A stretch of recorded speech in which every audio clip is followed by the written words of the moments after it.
There we go. Perfect. Thank you. Thank you so much.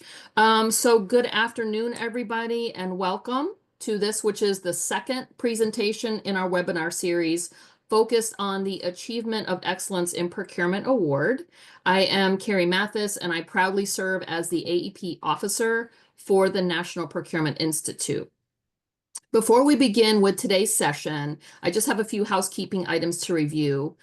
For those that were unable to join us today for this session, we are recording it and it will be made available on the NPI website for on-demand access. So if you have a peer, maybe somebody in your But agency that it wanted doesn't to mean you join have and to isn't able order. to, we will have that available on the website for on-demand access. And I'd like to ask all attendees today to please ensure that your connection is maintained on mute for the duration of the presentation, just so we don't have any disruption of the session and everybody has the full opportunity to be able to partake of the information. So if you can just do a quick check, please make sure that you are on mute. That is greatly appreciated. And I'd like to encourage all of you to utilize the chat feature to pose questions throughout this tutorial, and I will do my best to get as many as possible answered before the session ends. And I am super grateful today that we have Axia Cooperative sponsoring the entire AEP webinar series this year. As one of the supporter organizations for the AEP Award, Axia continues to support the AEP Award program, with this being their second straight year sponsoring the webinar series. And so at this time, I'd like to introduce Mr. Ken Heckman from Axia Cooperative to share some details about Axia to kick off the session today. Ken? Thanks, Carrie. I appreciate it. And I'll be real brief because Carrie's stuff is much more important. Axia is a proud sponsor of NPI and in particular the AEP Award.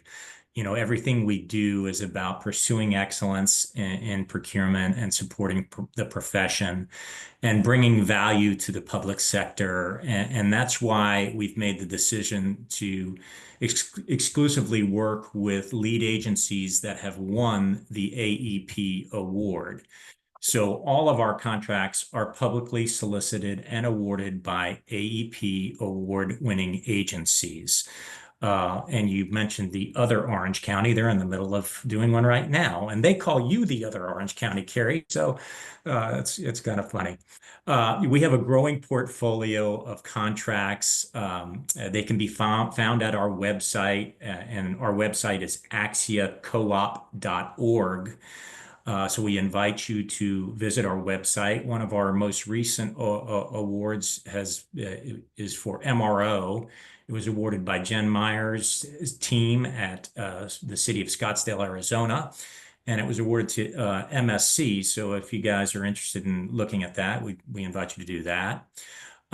If your agency is a previous award winner and you have an interest in serving as a lead agency, we welcome that conversation and we can explore those options. So if that's the case, you can feel free to reach out to me directly.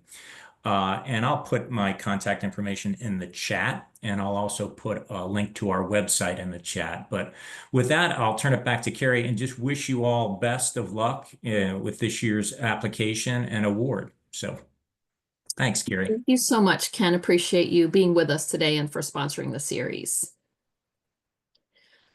So before we get started with the tutorial, this particular session is going to be focused on the AEP Award Platform tutorial. I'm going to actually take you through accessing it, how to log in, and I'm just going to create a sample demonstration application to take you through all the screens to make sure that you're familiar with how to navigate through it.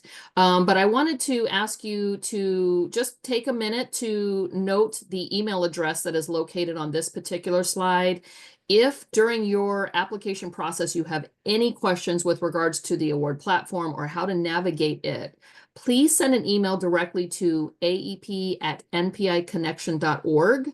That will come directly to myself as well as a few other administrators who are managing the award platform.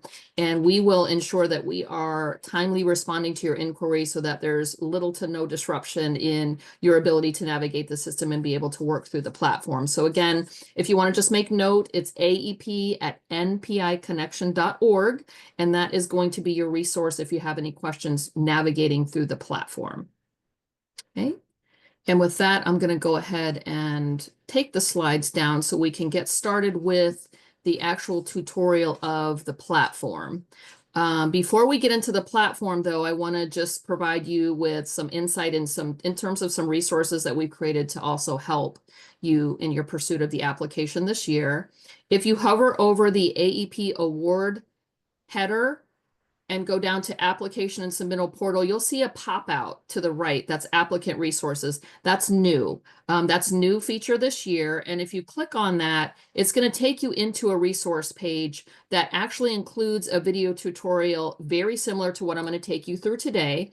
This is how to create your application in the new platform. So again, very similar to what we are going to be going through today as part of this tutorial. But I had made that available probably a few weeks ago when we actually launched the platform, just to give everybody kind of a quick and easy snapshot into how to navigate the platform. There's also some user guides here that might be helpful. There is a document on how to create your login, and we're going to talk a little bit about the login today. You will be required to create a new login. So for those of you that have received the award in the past, have applied under the prior platform, your login from that platform will not work in the new platform. So if you have any questions about creating your login, this would be the resource to use to learn how to create that login. There's also a guidance response document. So for any sort of inquiries that have been made thus far with regards to specific criteria, I've been creating kind of an FAQ of the answers that I provided back to some of the inquiries, or to the inquiries, just so that everybody kind of has access to the same answer. I mean, we do that as procurement professionals during solicitations, right? We gather questions and then we issue an addendum just to make sure everybody has access to the information. So that guide will just give you any sort of clarification answers that have been made thus far during the application cycle. It'll also take you into a guide of how to access the model submittals for those of you that maybe want to supplement your prior narratives, or if you're looking at continuous improvement and you want to access those model submittals to see how others had crafted their narratives or kind of learn from their programs. If you're an NPI member, you will have access to the model submittals, and that's a great feature. And also the AEP mentorship. If you are interested in being mentored by an organization that has obtained the AEP in the past, please reach out again to that email address that I noted at the top of the meeting, and we can get you connected with a mentor to help support and give guidance. They're obviously not going to build your application for you, but should you have questions along the way or want some general mentoring, we have an amazing team of evaluators across the United States and Canada that are willing to jump in and help provide some mentorship to you. To date, we've already got about 14 agencies that are currently going through mentoring. So if this is something you're interested in, I'd encourage you to take a look at that resource as well. And so with that, I'm going to just go ahead and start in with the actual tutorial for how to access the actual portal. So again, under the AEP award header, you're going to access application and submission portal. And when we click into that, a couple other links that it's going to share with you is you're going to have the ability to download the application here. You're going to be able to have the ability to download the summary of changes. So anything that we changed from the prior cycle to now has been documented in this document, so that you can understand the specific changes. And they're also notated within the 2025 AEP application in italics to kind of give you an easy way to understand what has changed since the last application. So I'm going to go ahead and click into the AEP portal. Again, that was the orange button you saw there. Once you access that button, it's going to prompt you to log in. And this is going to be important. Again, please be reminded that in order to log in, you're going to need to create a new login. Any login that you had from the previous platform will not work. You'll need to create a new login. You'll click here to the blue login button, and it's going to prompt you to go into your login. So I've got a generic one that I'm going to use today just for the purposes of this demonstration.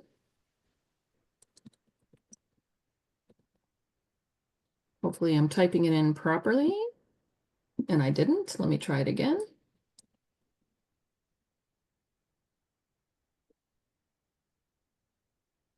All right, there we go.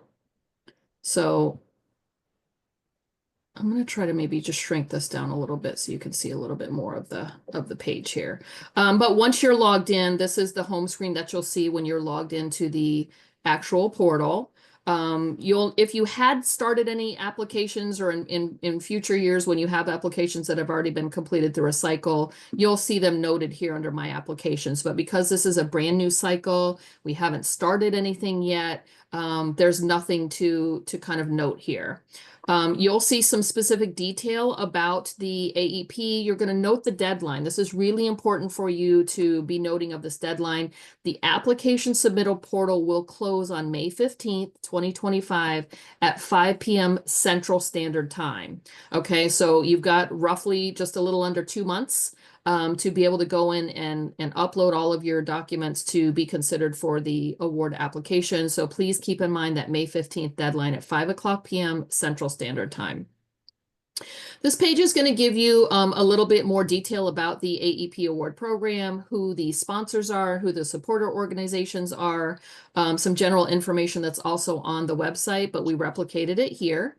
Down when you scroll down to the bottom, you're going to see that this is the cycle for the 2025 NPI Achievement of Excellence in Procurement Award. The status of the portal is now open. Again, we're identifying the deadline of May 15th, 2025 at 5 p.m. And you see this blue hyperlink here to start your application. And so we're going to go ahead and click on that to start the application process. And now you can see we've got one that's identified as incomplete because this is the actual application that we've started that we're going to work through.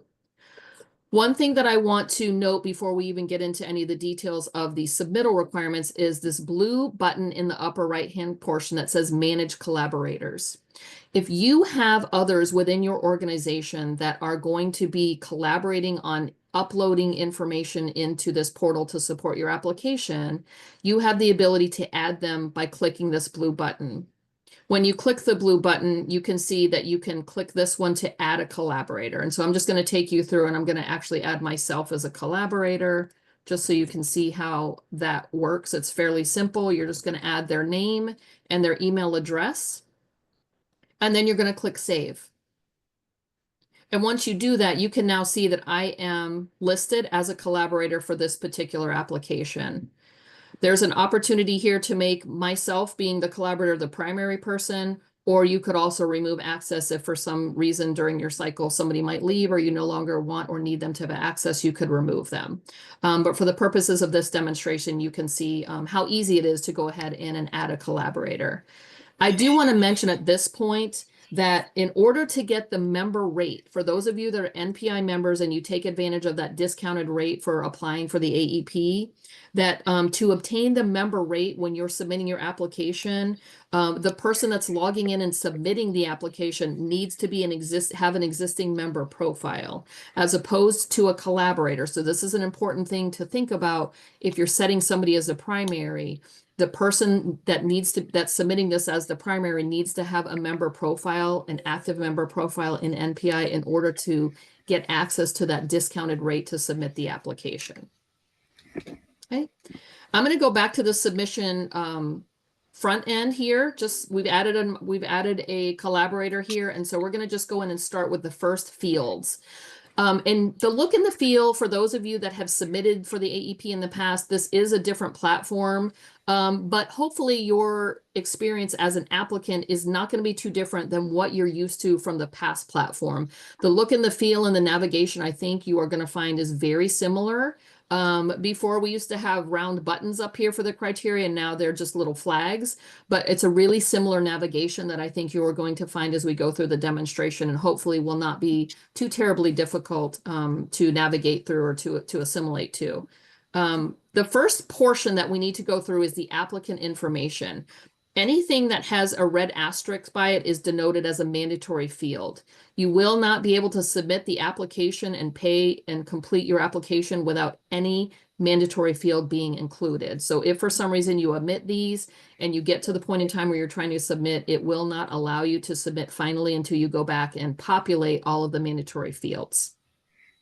I'm going to go ahead and I'm going to just really take you through the submittal build for an application. Okay, so you're gonna, this is really important. This is the name that's going to be on the trophy. Again, this is just for the purposes of demonstration. If this were my application, I would say Orange County Procurement Division. Please make sure that whatever you put in here, this is the actual name that you want to have identified on the trophy when, not if, but when you receive it. Please make sure that it denotes the proper naming of your agency that you would like to have demonstrated on the trophy. Again, it's a mandatory field. When we get to the next header is the procurement official. This should be your chief procurement official's information here that you want denoted on any of the notifications of the results. And so you'll just go ahead and populate with that person's information,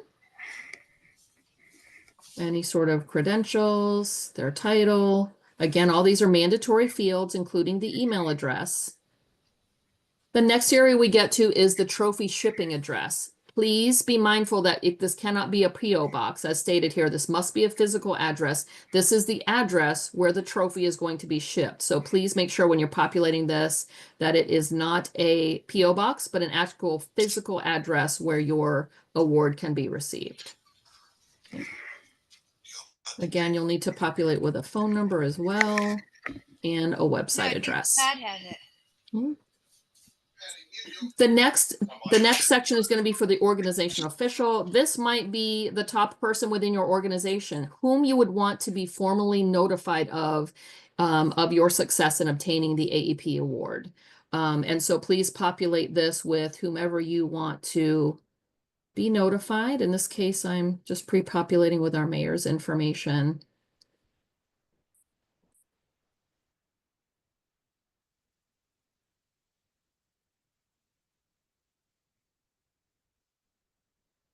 And once you populate this information, you obviously can go back in up until the time that you submit your award and update it. If for some reason you identify maybe there was a typo or you wanted to change an address or something, all of this information can be updated for any criteria or this information up until the time that you actually click submit and you pay and submit your award.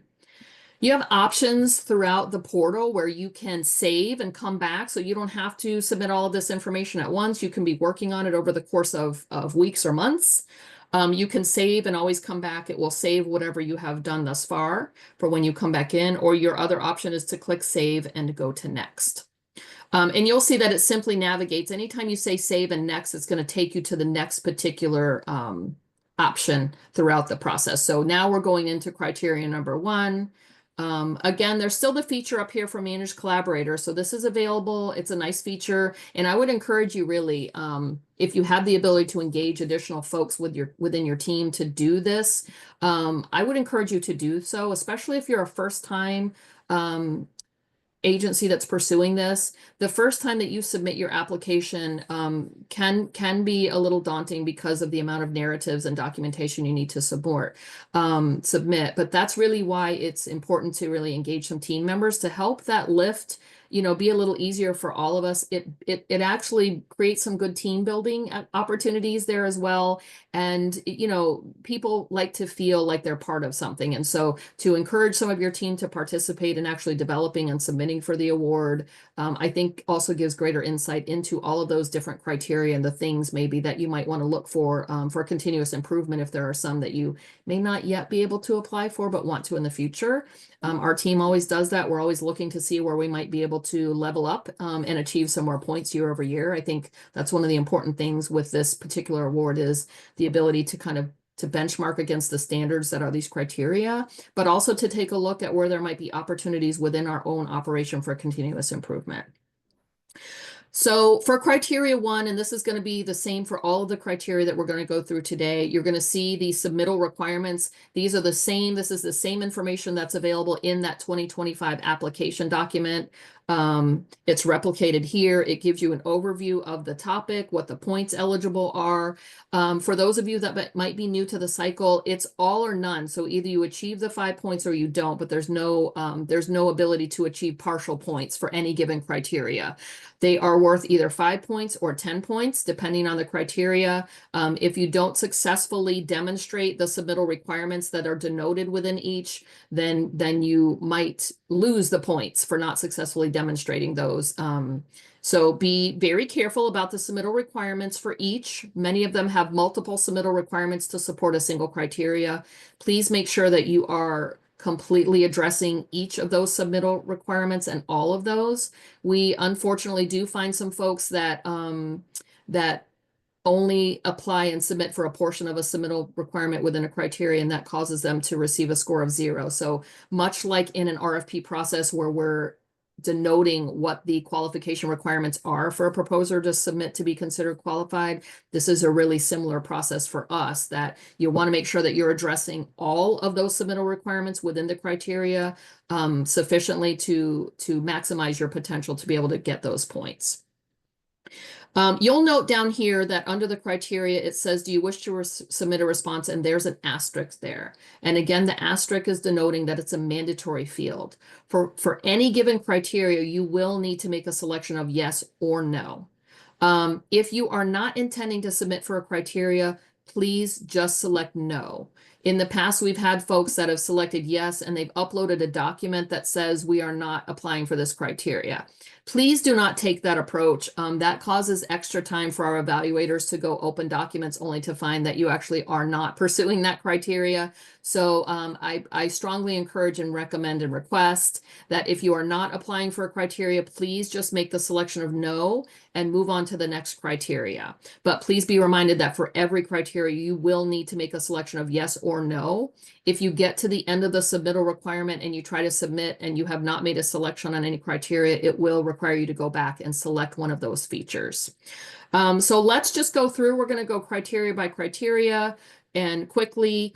If I select yes, that I'm going to upload for this criteria, it's prompting me to submit my response. Please be mindful that it is a single PDF file here. If you try to upload a Word version or an Excel version or some other type of format, it will not accept it. It must be PDF. Your maximum file size is 20 megabytes. So please think about optimizing your PDFs if for some reason you're butting up against this file size. That might help give you a little bit more capacity to get that document uploaded. You're simply going to choose File. It's going to ask you to either to select the files that you're going to upload. I've created a little document here that's just for the testing purposes to upload. Once you upload the PDF document, you're gonna see it in a little window screen. That's a preview screen down here, but you could also click view in full screen and it's going to show you the document that you uploaded in case you want to, just QA/QC and make sure that it uploaded properly. There's two features, either just to do a quick view through here, or you can do the view in full screen. Once you've uploaded your document, you can either pick save or save and next, and it will take you through to the next criteria. One thing to note, once you have selected yes and you've uploaded a document, you'll see that this flag has now turned green. And that's really similar to what we saw in the old platform where it would either be green or red, denoting if you've uploaded something or not. And so we've really tried to replicate that to make it as similar as possible to that prior platform. And so I'm going to show you some examples of where we might have multiple sub criteria just for something to look out for. But once you've uploaded, it does turn green if it's a single criteria, not have sub criterias. So quickly, I'm going to go through each of these and just do that same process of selecting yes or no. Again, for the purposes of demonstration, I'm just going to pick the same demo file that I did and just quickly kind of take you through, because this is going to be a bit repetitive. I'm going to take you through each of these. Here's a good example, criteria 3, for those of you that are new to the award. This is one that's worth 10 points. Again, just noting the submittal requirements and identifying if yes, then upload and move to the next. And again, you can save and save often. You can save and come back if you're like, look, I've got a few meetings, I'm going to have to come back to this later. You can just click save, and it will save where you left off. If you just click save and you don't say save and next, you could toggle just by clicking on whatever tab you want to go to. If you click save and next, then it will take you to the next in the series. And this is a good example. Criteria 4 has multiple sub criteria within them that you could apply for. Each, I believe, is worth a total of 5 points. So you will need to make a selection for each of these for A, B, C, and D. Maybe there's an E. You'll be required to submit and make a selection for each of these if you intend to upload or not. And so for ease of the demonstration, I'm going to select no for a couple of these, and you'll note that there's just nothing else to do but select no. It's not going to prompt you to upload anything because you're not submitting that you want to be eligible for that criteria. So I'm going to pick no for a couple of these, and I'm going to pick yes for a couple of these. Again, very quick and simple. And then I'm going to say save and next. And I want to point out something, what I did. When I uploaded and said yes for each of them that are kind of a single criteria with no sub criteria, you noted that it went green because I said yes and I uploaded. But criteria 4A through E is still red, even though I uploaded for a few of the sub criteria.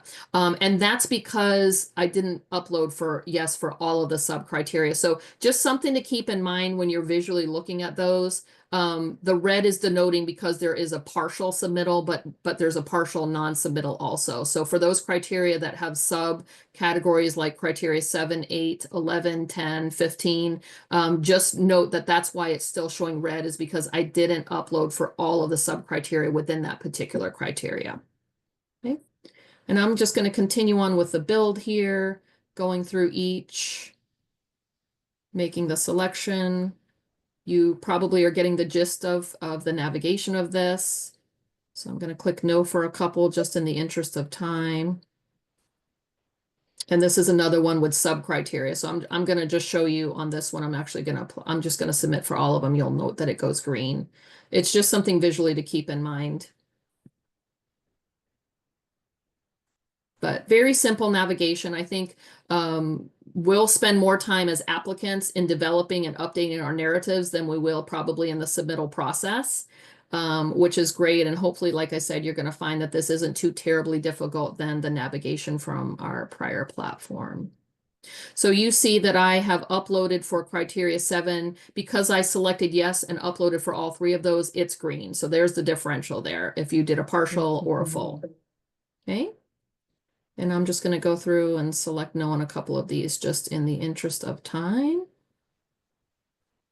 Again, if you have any questions along the way, please be typing those in chat, so I'll try to get to those as quickly as possible. I do see a question that kind of came in as I'm doing this about, will the application history still be available? You can access your historical data from the homepage of the NPI website. If you click under the AEP award tab, you'll see one of the drop downs says historical documents, and that's how you can go in and access your historical documents. And if you have any questions, again, about that, if you're trying to access those, please just send an email and we'll be happy to work with you if there's any sort of troubleshooting that needs to occur. Okay. And again, I'm just picking some of these. The nice thing about this platform also, and I'm going to show you this at the end, is that for every criteria that you're uploading, and indicating yes and that you're uploading to, it is compiling a listing of the total eligible points that you're applying for. And so that's, again, a really similar feature to what we saw on the old platform. Prior to submittal, you'll be able to go do that cross-check and make sure that you have uploaded for all of the ones that you intended to, and you can see how many eligible points you've submitted for. Please be mindful that there are a total of 200 points that are eligible in the entire application. You will need to successfully demonstrate a total of 100 points in order to receive the award. And as I'm going through here, I'll just share with you that once the application has been completed and submitted, you do not have an opportunity to go back in. So please make sure you're doing all of your QA/QC before you actually submit a payment and submit your application, because once it's in there, then you can't go back and make any edits to it. Once it has been submitted, our AEP evaluation team, we have a phenomenal team of evaluators across the United States and Canada that are going to be accessing these applications and conducting the review. And so they will be working through that as diligently as possible. They will be reviewing the submittal requirements against what you actually submitted to determine if you've actually successfully demonstrated that criteria and are afforded those points. So please be mindful that the number of points that you submit for hopefully are the ones that you're going to get credit for, provided that you've successfully demonstrated those submittal requirements. Give yourself a little bit of a buffer. I would recommend if you possibly can.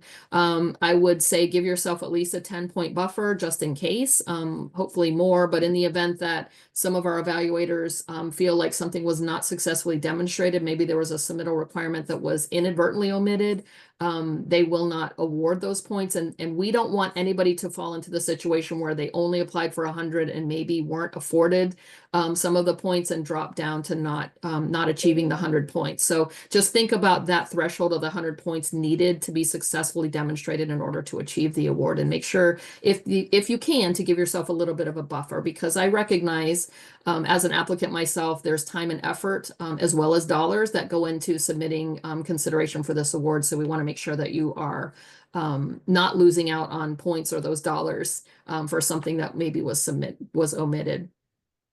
You'll notice now that I've went through and I have uploaded something or denoted no for each criteria. You can see some identified in green, some are identified in red, and we get to this response totals flag. And again, you can toggle between any of these criterias at any point in time if you want to. When you get to the response totals, this is going to tell you which particular criteria you have submitted and your eligible points for each criteria. And so this is a good place to kind of stop and just do a little bit of cross-reference and look and see, did you actually submit for all of the criteria that you intended to? And if you have some that you intended to, but it's denoted by a 0, go back into that criteria and make sure that you're properly uploading the documentation to support that criteria. It's going to calculate all of your eligible points down below. So you can see that for this demonstration, I have uploaded documentation to support consideration of 140 total points. And so again, our threshold to be considered successful for the award is to actually successfully achieve after evaluation 100 points. Before you move forward with adding it to your cart, when you add it to your cart, that is going to be the platform where you're going to go in and successfully submit your payment for the application.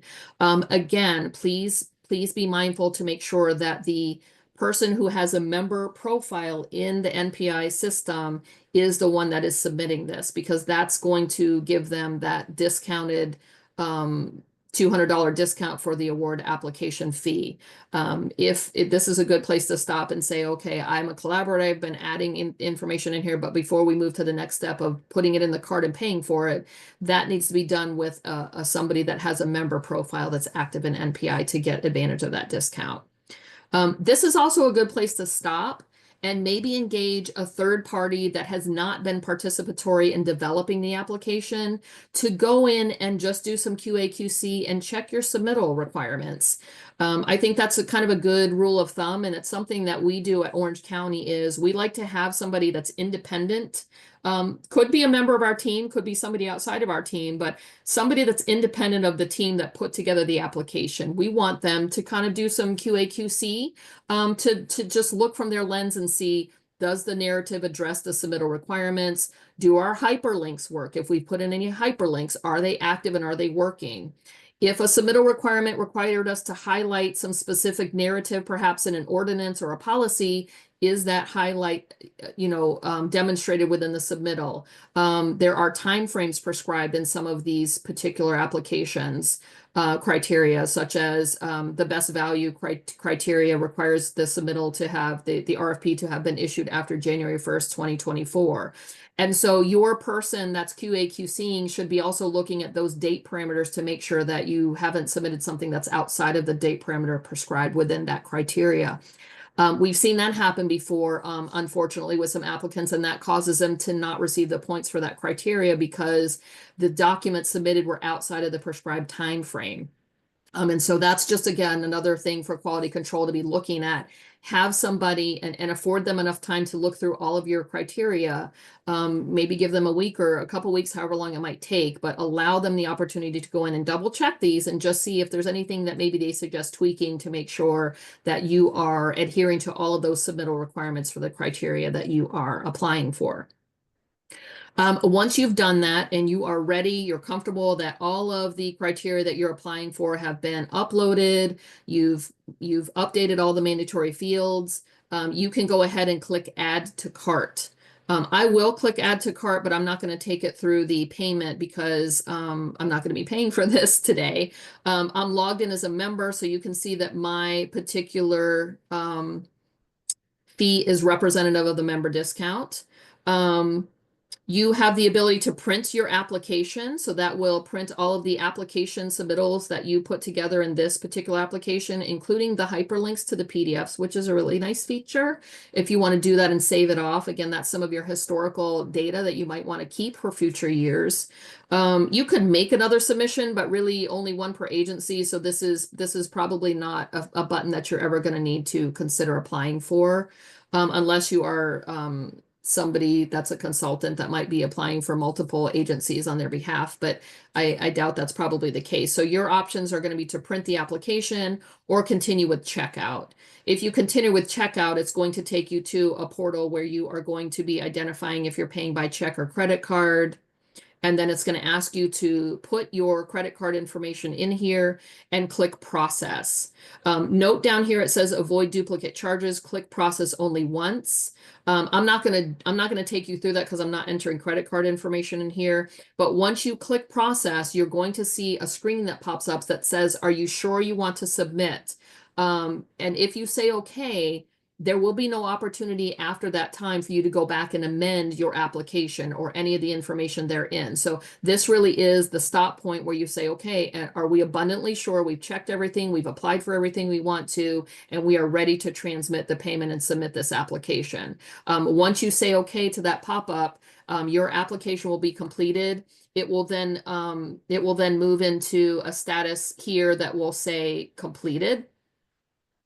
And you will have your application completed and no longer available for you to access.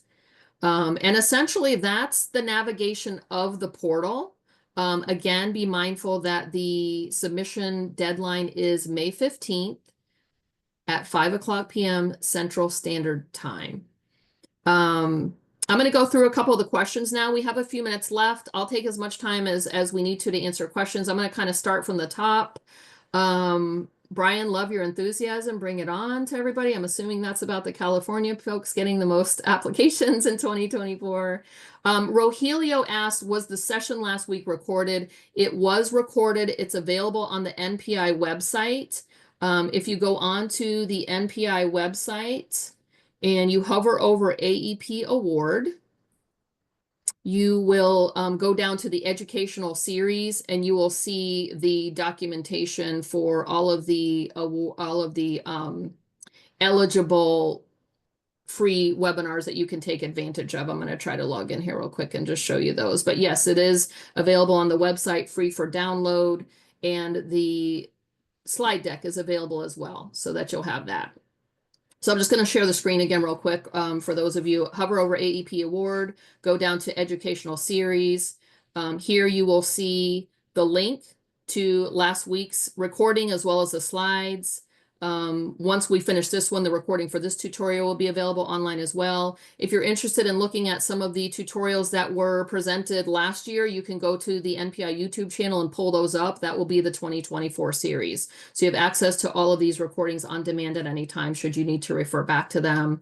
And also keep in mind this applicant resources. Again, another tutorial about creating your application, very similar to what I went through today. I think probably the only exception for what I went through today is that it probably didn't demonstrate how to add those collaborators, and that was identified on this particular session.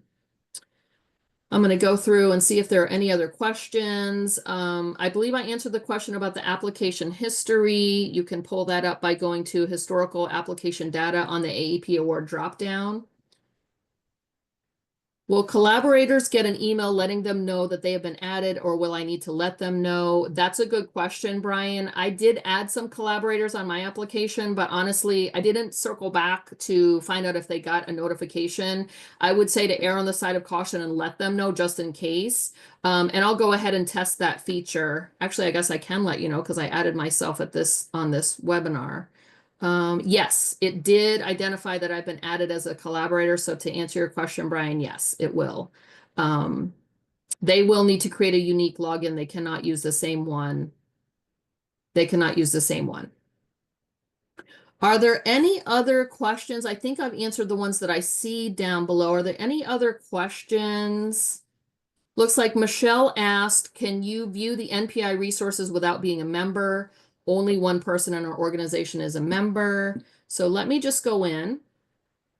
For Michelle's benefit, I'm going to go back in and share screen, and I'm going to log out just so you can see as a, well, actually I am logged out. So this is a non-member access. I'm not logged in up here. So you can still access these resources. If you go to historical application data, you click on here to access your historical data. You would need a login to get that data, but you don't need to be logged in to take advantage of the webinar series. That's available to non-members as well. And so most of the features that are available on here are accessible in spite of being a member. But I would say the one feature that would be you'd be prohibited from accessing would be those model submittals. That is a benefit of NPI membership. So if you do have one member of your organization that is a member, they could log in and get access to those model submittals, but anyone else in the organization that is not a member would not be able to access those. Any other questions? Okay, I'm not seeing any others in the chat. So I want to thank you all for your attendance today. Again, please keep in mind the email address. I'm going to put it in the chat one more time. If you have any questions during your submittal process, please feel free to reach out to me via email. I'll be happy to try to troubleshoot and help provide you some guidance. Again, use that email address if you're interested in being connected with a mentor. I appreciate your attendance today, and I want to wish you all the best of luck in your pursuit of the Achievement of Excellence in Procurement Award this year. And I look forward to celebrating with you all when you successfully achieve the award. And with that, I want to just thank you all so much. I hope you have a wonderful afternoon, and thanks again for participating. Be on the lookout. We will be publishing the next webinar in this series, probably in the next week or so. So be looking out on the website for that, as well as our fourth webinar. And I want to thank you all. I hope you have a great day. Take care. Thank you, Carrie. Have a good day. Thank you. Thanks, Carrie.